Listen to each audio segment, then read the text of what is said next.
Hi guys, my name is Gopal Das. Today we are going to learn about side determination and bony landmarks of the femur. The femur is longest and strongest bone of our body.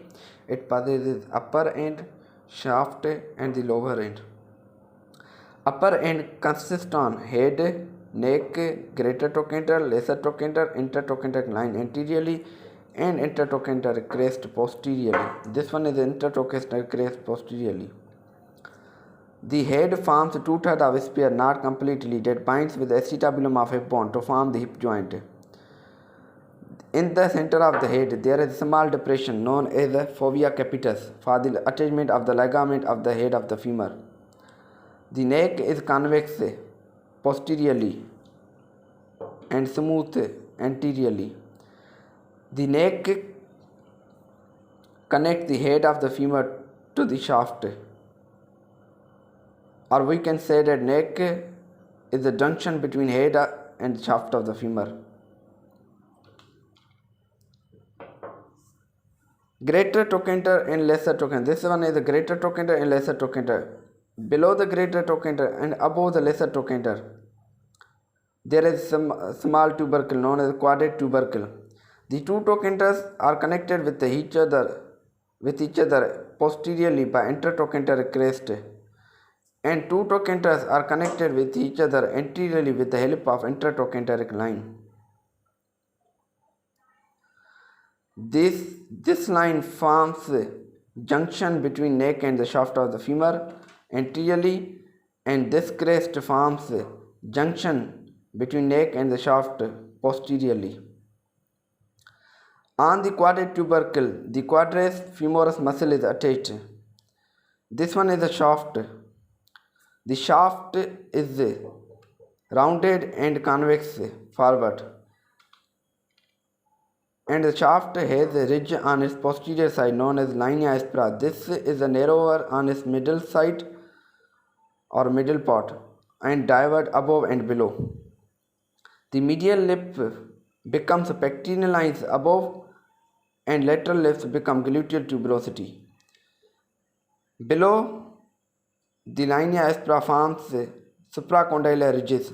The medial lip of the linea aspera below forms medial supracondylar ridge, and lateral lip forms lateral supracondylar ridge.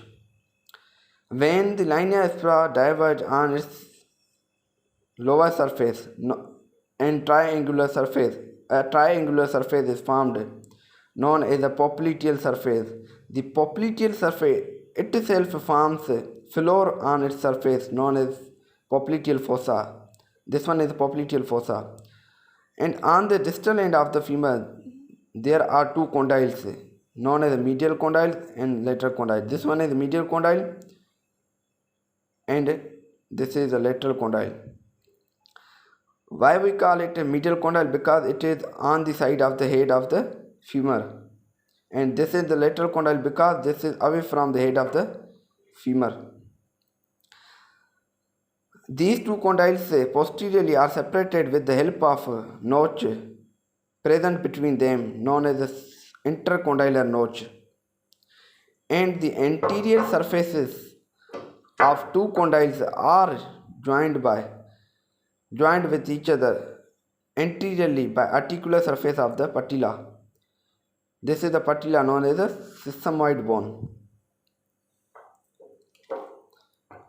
These two condyles take part in the formation of the knee joint.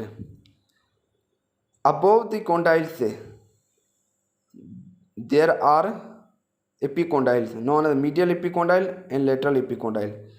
And there is a tubercle continuous with the epicondyle on its medial side known as the adductor tubercle. This one is the adductor tubercle on its medial side. And gluteal tuberosity. On the gluteal tuberosity, there is attachment of the gluteus maximus muscle. Then how we can find the side determination of the femur, that it is right femur or left femur, on the basis of these condyles, because these condyles present on its posterior side, not on anterior side, and take part in the formation of knee joint. So this is the posterior side of the femur, and this is the anterior side of the femur. So it is the left femur because head move upward towards acetabulum to form the hip joint, and this one is a patella known as sesamoid bone. The shaft of the femur has three borders and three surfaces: anterior surface, lateral surface, and medial surface. Posterior border, this one is a lateral border, and this one is a medial border. So these are bony landmarks and site determination of the femur. Thank you so much, guys.